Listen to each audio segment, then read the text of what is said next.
I mean, we have hundreds of myths and traditions from countries all around the globe which speak of a great global cataclysm. Researchers have just stumbled upon a long-forgotten ancient city hidden deep in the Amazon rainforest, unlike anything seen before. Its discovery has intrigued scientists and historians alike, as its origin and the people who constructed it remain unknown. While it initially seemed to resemble famous civilizations like the Maya and Aztecs, further investigation just revealed that this enigmatic old civilization defies all expectations and shouldn't exist at all. Where was this old city found? What secrets may it hold? Join us on an incredible adventure as scientists uncover the mysteries of an ancient civilization concealed in the depths of the Amazon rainforest. The wonders of the Olmec civilization. In the Amazon jungle at San Lorenzo, archaeologists uncovered alarming evidence of what appeared to be residences for the elite class. This crucial discovery hinted at the presence of a well-structured society with significant labor capabilities.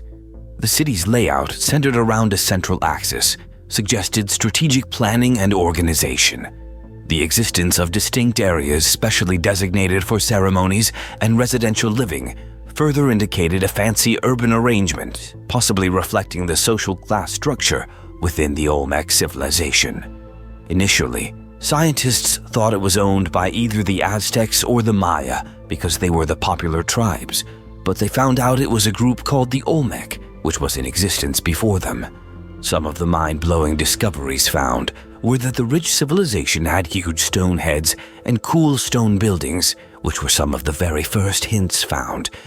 The reason for the confusion was because their art looked kind of similar to that of the Aztecs and the Mayas, and those civilizations were easier to understand at the time. Archaeologists knew about strange skulls in parts of Brazil for a while, but they didn't recognize the unique art and symbols of them right away. This made it hard for early archaeologists to tell the difference between the different cultures in the area. Two important people, John Lloyd Stephens and Frederick Catherwood, went on big trips to Central America and Yucatan. They wrote all about their adventures and drew pictures of the interesting artifacts they found. Their stories got people really interested in the Maya civilization and set a standard for future archaeologists. This was when people started comparing what they found in Mesoamerica to other parts of the world, which gave us new ideas about how societies develop. Museums also changed during this time. Instead of just showing off artifacts, they became places for learning and research, helping spread knowledge about ancient cultures. In the late 1800s and early 1900s, archaeologists started looking at ancient civilizations in a whole new way. They started combining different fields like anthropology, linguistics, and even early environmental science to learn more about Mesoamerican cultures.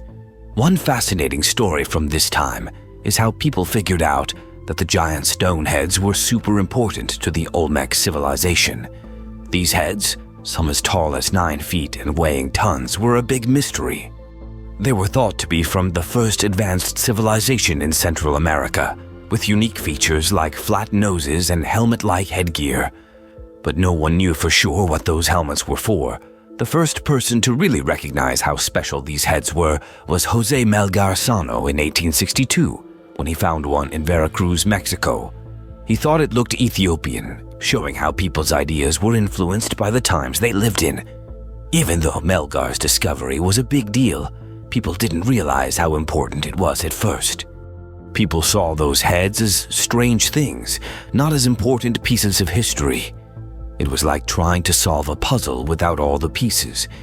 But things started to change in the mid-1900s. Archaeologists like Matthew Stirling started to dig more carefully in the Olmec heartland. They found more of these giant heads and other interesting artifacts. Piece by piece, they put together the story of the Olmec civilization. This helped us see that the Olmecs were a big deal in ancient America, even coming before the Maya and Aztecs. In 1945, Stirling's expedition to San Lorenzo helped us understand even more about the Olmec civilization. The Smithsonian Institution also joined in, giving support and money for more digging. But the site was huge, so they couldn't dig it all up at once. Stirling and his team had to work carefully, uncovering more secrets about the Olmecs bit by bit. Matthew Sterling and his team had to be really smart about where they dug. They focused on areas where they found stuff on the surface that showed there might be important things buried underneath. They had to dig carefully to make sure they didn't damage any delicate artifacts that were really old.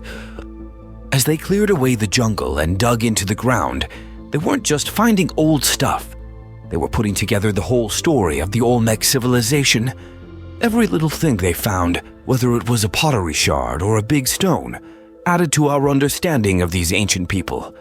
They made sure to write down and take pictures of everything they found so that other people could study it too. San Lorenzo, where they were digging, is one of the oldest cities in the region, dating back to before the Maya and Aztecs.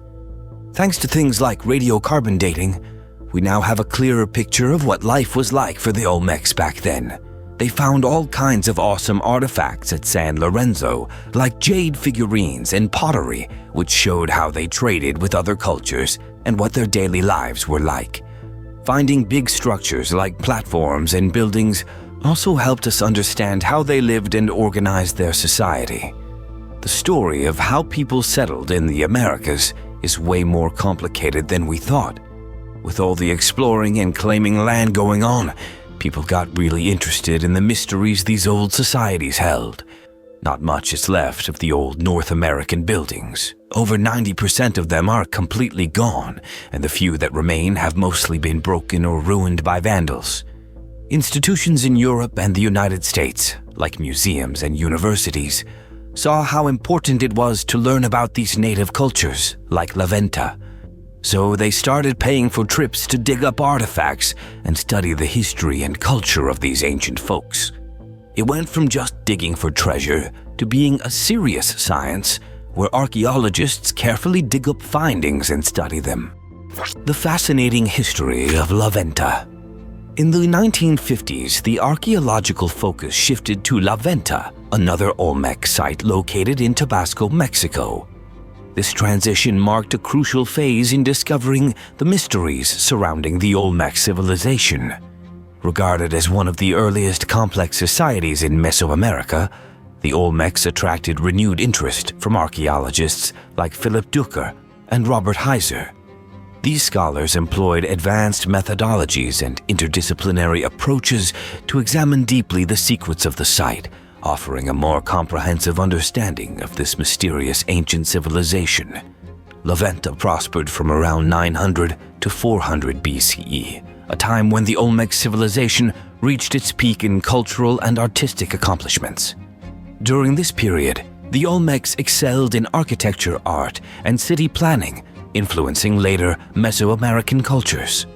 One of La Venta's notable features was the Great Pyramid, a huge structure made of earth and clay with a distinct conical shape, unlike later pyramids in the region.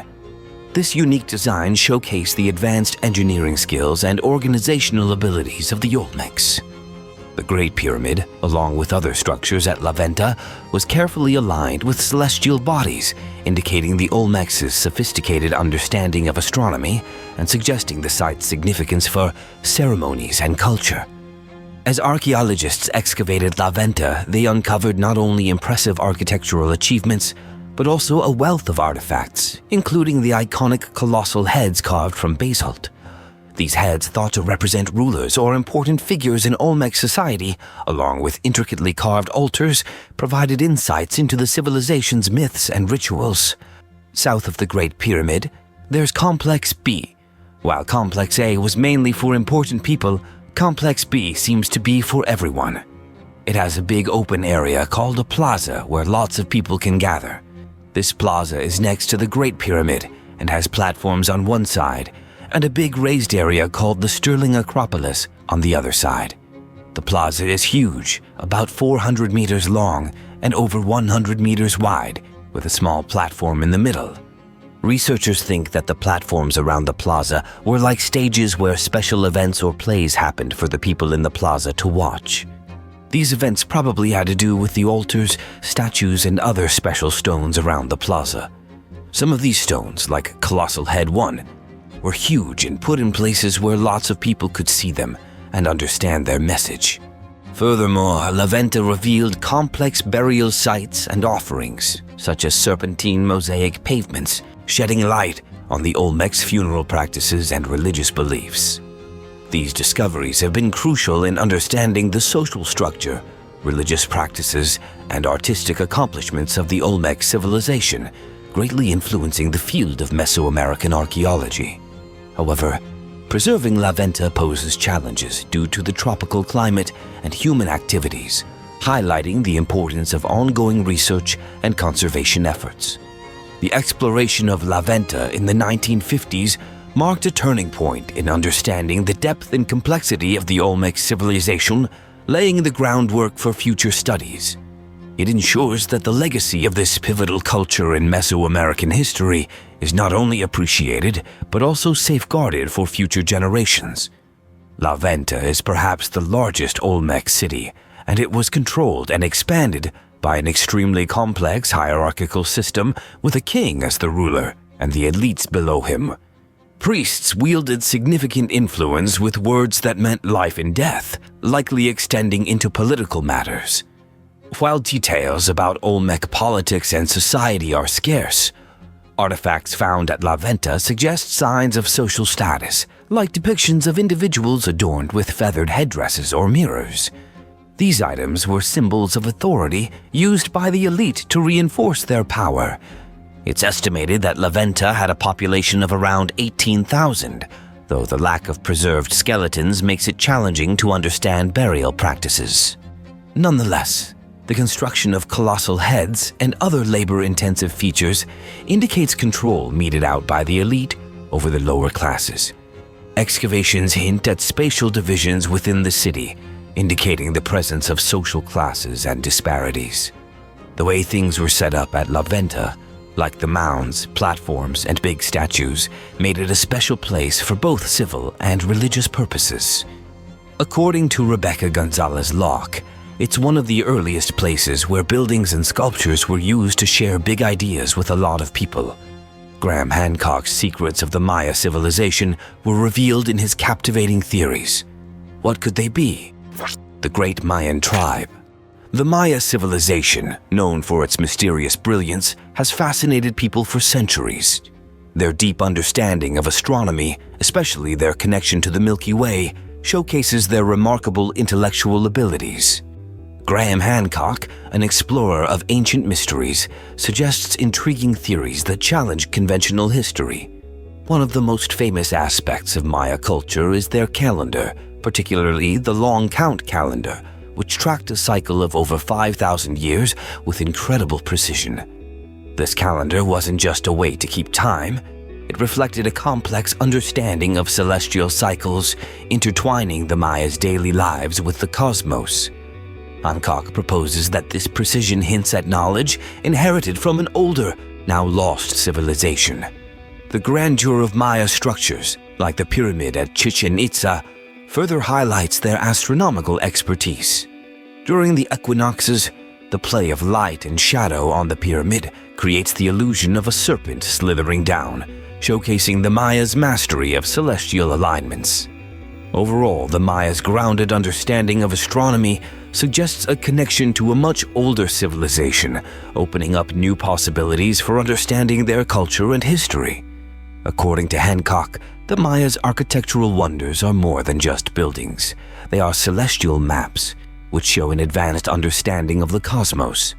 For the Maya, Orion played a significant role in their beliefs, representing the turtle of rebirth and linking them to Egypt. Similarly, their knowledge of the ecliptic, the path of the sun, moon, and planets, adds fuel to Hancock's theories. The Maya's ability to predict eclipses and track celestial movements, such as Venus, showcases their deep astronomical knowledge. Hancock wonders if this knowledge was passed down from an older civilization lost in time. He theorizes that the Maya might have been part of a global network of ancient civilizations, sharing knowledge across seas and continents. This maritime culture could have been instrumental in transferring advanced astronomical and architectural knowledge to the Maya. The Maya's architectural designs, seen in their pyramids, temples, and cities, display a level of technological and engineering skill seemingly ahead of their time. Additionally, the Maya's mathematical systems, including their use of zero, which was rare in the ancient world, suggest a legacy from a forgotten civilization, according to Hancock's proposals. Hancock suggests that there might have been an earlier civilization, highly advanced and different from ours, wiped out completely by a global catastrophe. In his captivating theory, he imagines a world where this civilization existed before the last ice age, around 10,000 BC, excelling in fields like astronomy, architecture, and mathematics. Hancock's narrative portrays this society as a beacon of knowledge, influencing ancient cultures such as the Maya.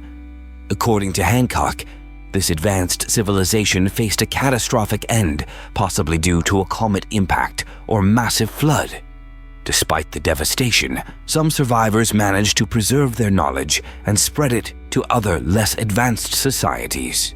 This transmission of ancient wisdom from the survivors contributed to the development of other civilizations, shaping the course of human history.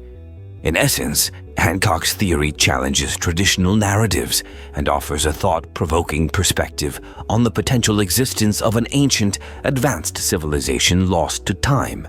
Hancock suggests that the Maya, among others, may have inherited knowledge from this ancient civilization, planting the seeds for new civilizations to flourish. He points to the Mayas' remarkable architectural and astronomical achievements as evidence of this influence. According to Hancock, their calendar systems and understanding of celestial cycles may not solely be their own innovations, but could be a legacy from a lost civilization. By drawing connections among architectural styles, religious beliefs, and astronomical knowledge found in ancient cultures, Hancock proposes a common origin of ancient wisdom. He suggests that between 12,800 to 11,600 years ago, global catastrophic events such as rapid rises in sea levels occurred, leaving a mark on collective memories of floods worldwide. In Hancock's narrative, he describes an ancient world united by vast oceans, inhabited by a sophisticated global maritime culture skilled in navigation and shipbuilding. This culture embarked on extensive sea voyages, connecting civilizations across distant lands. Through his storytelling, Hancock vividly portrays the obscured pages of history, offering insights into a forgotten era when ancient civilizations were linked through maritime routes. Hancock's narrative goes beyond merely recounting the movements of ships in ancient times. He delves into the exchange of ideas, technologies, and beliefs facilitated by extensive maritime networks. By noting similarities in architectural styles and construction techniques among diverse ancient cultures, Hancock proposes a shared knowledge transmitted through these seafaring routes. In his tale, ancient sailors are portrayed as not just traders, but also as conveyors of culture and religion across vast oceans. Drawing comparisons with the legendary Polynesian navigators renowned for their remarkable sea voyages, Hancock suggests similar capabilities among other ancient maritime societies. He suggests that these seafaring civilizations may have had interconnectedness, with some potentially being submerged by a significant flood around 11,600 years ago, echoing the legendary tales of Atlantis. However, Hancock's narrative takes a fascinating turn as he explores the mysterious Maya civilization and their long count calendar. This sophisticated timekeeping system, culminating in a significant date aligning with December 21st, 2012, is not viewed as an apocalyptic end by Hancock. Instead, he interprets it as a moment of cosmological significance, possibly indicating a shift in human consciousness or the beginning of a new era. Through his storytelling, Hancock invites readers to reconsider historical events and their implications for our understanding of human history and evolution. In his exploration of history, Hancock discusses the concept of historical cycles and how ancient civilizations perceived time in relation to astronomical events like the precession of the equinoxes and the alignment of galaxies. He presents a captivating theory that portrays Earth's history as marked by cataclysmic events such as asteroid impacts, massive floods, and volcanic eruptions, which have periodically reshaped the course of human civilization. In Hancock's narrative, These cataclysms are not merely natural disasters, but pivotal moments that trigger the rise and fall of civilizations, effectively resetting human progress. Through his storytelling, Hancock invites readers to contemplate the cyclical nature of history and the profound impact of these cataclysmic events on the trajectory of human development. The Aztecs were another thriving group in ancient Mexico. Their influential city-states, intricate religious practices, and sophisticated calendar system remain a wonder. What are their peculiarities? The thrilling lifestyle of the Aztecs. The Aztecs were a Mesoamerican culture that thrived in central Mexico from 1300 to 1521 during the post-classic period. They consisted of various ethnic groups, primarily speaking the Nahuatl language, and exerted influence over large parts of Mesoamerica from the 14th to the 16th centuries. Aztec society was organized into city-states known as Altepetl, some of which formed alliances or confederations. The Aztec Empire, established in 1427, comprised three main city-states, Tenochtitlan, Texcoco, and Tlacopan, while the term Aztecs typically refers to the Mexica people of Tenochtitlan. It is also used more broadly to encompass Nahua polities in central Mexico during both the pre-Hispanic and Spanish colonial eras. The Aztec society blended a straightforward farming lifestyle with the growth of a highly organized city society. This urban way of life was already well established in Mesoamerica, with significant cities like Teotihuacan having populations exceeding 100,000 during the Classic period. By the time of the Aztecs' rise, urban living was deeply rooted in Mesoamerican culture. These cities played crucial roles in religion, politics, and economics for everyone in society. Many cultural characteristics of the Aztecs were shared by other ethnic groups in central Mexico during the post-Classic period, indicating a broader Mesoamerican civilization. Key aspects of Aztec culture included maize cultivation, a social hierarchy with nobility and commoners, a pantheon of gods like Tezcatlipoca and Quetzalcoatl, and a complex calendric system. Unique to the Mexica of Tenochtitlan were their patron god Huitzilopochtli, twin pyramids, and distinct ceramic styles known as Aztec First to Four.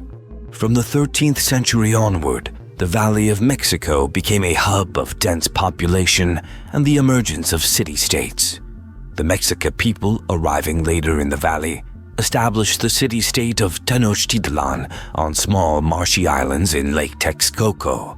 Over time, they rose to prominence and became the dominant force in the Aztec Triple Alliance, also known as the Aztec Empire. This empire expanded its influence well beyond the Valley of Mexico, conquering other city-states across Mesoamerica during the late post-Classic period. The Aztec Empire began in 1427 through an alliance between Tenochtitlan, Texcoco, and Tlacopan. Together, they defeated the Tepanec state of Azcapotzalco, which had previously ruled over the basin of Mexico. However, Tenochtitlan quickly emerged as the leading power in this alliance, overshadowing Texcoco and Tlacopan. The empire's expansion was achieved through a combination of trade and military conquest rather than through direct control of conquered territories. Client city-states paid taxes rather than tribute to the Aztec emperor, fostering economic dependency on the imperial center. By 1519, the Aztec Empire had reached its peak, spanning from the Pacific to the Atlantic Ocean. However, this expansion came to a halt with the arrival of Spanish conquistadors led by Hernán Cortés. Cortés formed alliances with city-states opposed to Mexico, including the Tlaxcalteca and Texcoco. Following the fall of Tenochtitlan in 1521 and the capture of Emperor Cuauhtémoc, the Spanish established Mexico City on the ruins of the Aztec capital. They then proceeded to conquer and integrate Mesoamerican peoples into the Spanish Empire. With the collapse of the Aztec Empire, the Spanish utilized the existing city-state structure to govern the indigenous populations. Local nobles pledged loyalty to the Spanish crown and converted to Christianity, gaining recognition and privileges in return. These nobles acted as intermediaries, collecting taxes and mobilizing labor for the Spanish authorities, facilitating the establishment of Spanish colonial rule. Our understanding of Aztec culture and history comes from various sources, including archaeological findings, indigenous writings, and accounts by Spanish conquistadors. Excavations like the Templo Mayor in Mexico City provide valuable insights into Aztec civilization.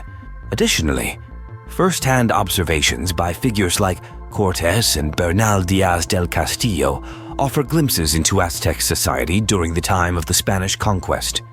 A significant source of information is the documentation produced by Spanish clergymen and the literate Aztecs themselves. The Florentine Codex, a 12-volume work created by Bernardino de Sahagún with the help of indigenous Aztec informants, stands out as a bilingual, illustrated text offering detailed descriptions of Aztec culture and history. Indigenous scribes trained under Spanish colonial rule also contributed by writing alphabetic texts in Nahuatl, primarily for local purposes. Aztec culture at its peak was characterized by rich philosophical, mythological, and religious traditions. Their architectural and artistic achievements were remarkable, leaving behind structures and artworks that continue to fascinate and inspire awe to this day. Through these diverse sources of information, we gain a deeper understanding of the complexities and achievements of Aztec civilization. To the Aztecs, death held a profound significance in the cycle of creation. They believed that sacrifices, both of humans and animals, were necessary to appease the gods and ensure the continuation of life. In Aztec mythology, humans were responsible for the sun's rebirth and for maintaining the earth's fertility through sacrificial rituals. The practice of sacrifice was conducted in various forms, depending on the god being honored and the nature of the ceremony. Some priests even engaged in self-mutilation to offer their own blood. While human sacrifice was not unique to the Aztecs in Mesoamerica, they took it to unprecedented levels. Historical records suggest that thousands of individuals, both captives and volunteers, were sacrificed annually. One infamous event, the reconsecration of the Great Pyramid of Tenochtitlan in 1487, reportedly involved the sacrifice of tens of thousands of prisoners over 4 days. However, these numbers may be exaggerated. Estimates of annual sacrifices range widely, from 1,000 to 20,000. Scholars have debated the reasons behind the scale of Aztec human sacrifice. Some, like Michael Harner and Marvin Harris, have suggested that cannibalism played a role, driven by a lack of essential amino acids due to high population density and reliance on maize agriculture. However, this theory is disputed, as Aztec diets were rich in vegetable proteins. Others argue that sacrifice served primarily ideological and political purposes. It was a public spectacle demonstrating the power and divine authority of the ruling class, as well as a deterrent against rebellion by conquered peoples. By instilling fear and awe, sacrifices helped maintain cohesion within the Aztec Empire. Overall, while the exact motivations behind Aztec human sacrifice remain debated, it is clear that it played a central role in Aztec religion, politics, and society, leaving a lasting impact on their culture and history. We learn about Aztec society from the different things they left behind, like buildings and houses. Archaeologists study these remains to understand how the Aztec people lived, but sometimes they need help understanding what these things mean. They use writings from both Aztec people and Spanish explorers who came later. These writings tell us about the Aztec cities and their rulers. Some of the stories are told through pictures, while others are written in letters and books. One important document is called the Codex Mendoza. It was made around 500 years ago to tell the Spanish king about the Aztec Empire. It talks about the places the Aztecs took over, the taxes they collected, and how their society was organized. There are also stories written by Aztec historians about their own cities. These stories used to be told with pictures, but later they were written down with letters. Some famous historians include Chimalpahin, Fernando Alvarado de Sozomoch, and Alva Ixtlilxochitl. Despite the jungle's obstacles, These Mesoamerican cultures developed advanced societies through innovative farming methods, trade, and adaptation to their environment. Their achievements show how ancient Mesoamerican peoples thrived in diverse landscapes. What do you think about this discovery? Share your thoughts in the comments section below, and also remember to like and subscribe to our channel to see more intriguing videos like this. Thanks for watching. See you soon.